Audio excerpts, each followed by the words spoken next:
नमस्कार। बाजार जब ऊपर नीचे होता है तो अक्सर मन में एक ख्याल आता है, काश अपने निवेश के लिए भी कोई सुरक्षा कवच होता, है ना?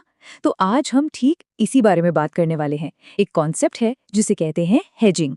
आइए मिलकर समझते हैं कि ये फाइनेंशियल शील्ड या वित्तीय ढाल आखिर काम कैसे करती है। और ये सवाल सिर्फ सोचने वाला नहीं है। जब बाजार तेजी से गिरता है ना, तो ये बहुत से निवेशकों के लिए एक दर्दनाक हकीकत बन जाता है। लेकिन अच्छी खबर यह है कि इसका एक जवाब है, और वो जवाब एक बहुत ही पावरफुल टूल है, जिसे हम हेजिंग कहते हैं। तो सवाल ये उठता है कि आखिर इस सुरक्षा की जरूरत ही क्यों है? जवाब जवाब मार्केट के नेचर में ही छिपा है, और वो ये है कि बाजार स्वभाव से ही अनप्रिडिक्टेबल होता है, अप्रत्याशित। जरा सोच कर देखिए, कोई बड़ी इकोनॉमिक खबर आ गई, या रिजर्व बैंक ने इंटरेस्ट रेट बदल दिए, या दुनिया में कहीं कुछ हो गया, या कोई बड़ा पॉलिटिकल फैसला ले लिया गया। ये सब कुछ हमारे निवेश में एक झटके में हलचल मचा सकता है। और सच तो ये है कि इन चीज़ों को कंट्रोल करना या इनका सही सही अंदाज़ा लगाना प्रैक्टिकली नामुमकिन है। तो फिर इस अनप्रिडिक्टेबल तूफान से कैसे बचा जाए? इसके लिए एक ढाल चाहिए, और फाइनेंस की दुनिया में यही ढाल है हेजिंग। ये एक ऐसी स्ट्रैटेजी है, एक ऐसा तरीका जो निवेशकों को इस तूफान के सबसे बुरे असर से बचाने के लिए ही बनाया गया है। अच्छा, अब इसकी फॉर्मल परिभाषा को भी थोड़ा समझ लेते हैं। सीधे और आसान शब्दों में कहें तो हेजिंग का मतलब है एक दूसरा ऐसा इन्वेस्टमेंट करना जो एक सी सॉ की तरह काम करे। मतलब जब मेन इन्वेस्टमेंट नीचे जाए तो ये दूसरा वाला ऊपर उठकर उस नुकसान की भरपाई कर दे। पूरा खेल बैलेंस बनाने का है। हेजिंग को समझने का सबसे अच्छा तरीका जानते हैं क्या है? इसे अपने पोर्टफोलियो का इंश्योरेंस मान लीजिए।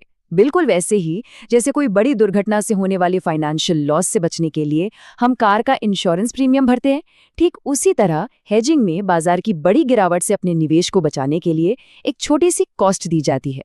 दोनों का लक्ष्य एक ही है, रिस्क को कम करना। ठीक है, थियोरी तो बहुत हो गई। अब इस कॉन्सेप्ट को एक असली उदाहरण से समझते हैं। हेजिंग की सबसे कॉमन स्ट्रैटेजी में से एक है प्रोटेक्टिव पुट। तो चलिए एक सिचुएशन इमेजिन करते हैं। मान लीजिए एक इन्वेस्टर के पास रिलायंस के शेयर्स हैं 2500 रुपए के भाव पर। अब उन्हें डर है कि बाजार गिर सकता है और शेयर की कीमत भी। तो खुद को बचाने के लिए वो एक पुट ऑप्शन कॉन्ट्रैक्ट खरीदते हैं। अब ये कॉन्ट्रैक्ट क्या है?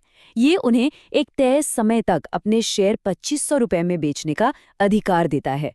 ध्यान दीजिए, सिर्फ अधिकार, कोई मजबूरी नहीं। चाहे बाजार में कीमत कितनी भी क्यों ना गिर जाए, ये एक तरह से उनका फाइनेंशियल सेफ्टी नेट है। तो आप देखिए, हो क्या सकता है। दो बातें हो सकती हैं। पहला सिनेरियो, अगर शेयर की कीमत गिर जाती है तो पुट ऑप्शन अपना काम करता है और नुकसान को काफी हद तक सोख लेता है। दूसरा सिनेरियो, अगर शेयर की कीमत बढ़ जाती है तो ये ऑप्शन एक्सपायर हो जाता है, बेकार हो जाता है, लेकिन इन्वेस्टर को शेयर की बढ़त का पूरा पूरा फायदा मिलता है। मतलब दोनों ही सूरतों में जो ऑप्शन के लिए छोटी सी कीमत चुकाई गई थी, वो मन की शांति के लिए दिया गया एक प्रीमियम था। तो ये जो प्रोटेक्टिव पुट है, ये तो बस एक उदाहरण था। असल में हेजिंग एक पूरा टूल किट है, जिसमें अलग अलग सिचुएशन के लिए अलग अलग टूल्स हैं। और हाँ, ये मत सोचिएगा कि ये सिर्फ वॉल स्ट्रीट के बड़े बड़े फाइनेंशियल इंस्टीट्यूशंस के लिए है। नहीं, अपने रिटायरमेंट फंड को बचाने वाले छोटे निवेशकों से लेकर अपनी फसल की कीमतें लॉक करने वाले किसानों तक और करेंसी के उतार चढ़ाव से खुद को बचाने वाले एक्सपोर्टर्स तक, हेजिंग कई लोगों के लिए एक बहुत ज़रूरी टूल है।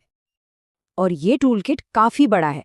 इसमें कवर्ड कॉल्स जैसी स्ट्रैटेजीज भी हैं जो इनकम भी बना सकती हैं, वहीं करेंसी हेज जैसी चीज़ें हैं जो इंटरनेशनल ट्रेड में स्टेबिलिटी लाती हैं। मतलब हर टूल का एक खास मकसद है। अच्छा, अब एक बहुत ही ज़रूरी फ़र्क समझते हैं। अक्सर लोग हेजिंग और सट्टेबाजी यानी स्पेक्यूलेशन को एक ही चीज़ समझ लेते हैं, लेकिन सच तो ये है कि इन दोनों में ज़मीन आसमान का फ़र्क है। ये समझना बहुत आसान है कि हेजिंग भी शायद मार्केट पर दांव लगाने का ही एक कॉम्प्लिकेटेड तरीका है, पर ये एक बहुत बड़ी गलतफहमी है। दोनों का मकसद एक दूसरे से बिल्कुल जुदा है। सबसे ज़रूरी बात, इसे हमेशा याद रखिए।